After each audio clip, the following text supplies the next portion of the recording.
Magtungo naman tayo sa bayan ng Bayambang. Upang mas mapadali ang proseso ng pagsasaayos ng buwis para sa mga residente at negosyante, naglungsad ang Bureau of Internal Revenue, Revenue District Office No. 4 ng isang Tax Assistance Center sa Business One-Stop Shop sa bayan ng Bayambang.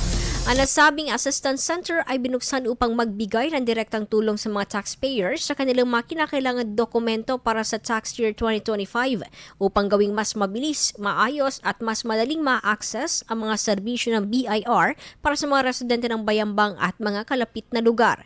Bukod dito, magbibigay rin ang tanggapan ng tulong sa pag-update ng registration records at paggabay sa paggamit ng online registration and update system ng BIR upang mas maging madali at mas sistematiko ang mga online transaction ng mga nagbabayad ng buwis. Bukas ang nasabing Tax Assistance Center mula Martes at Huwebes hanggang Abril 15, sabay sa deadline ng paghahain ng annual tax return.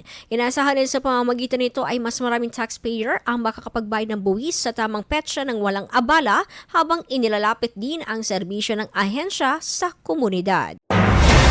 IFM News. IFM News. IFM News.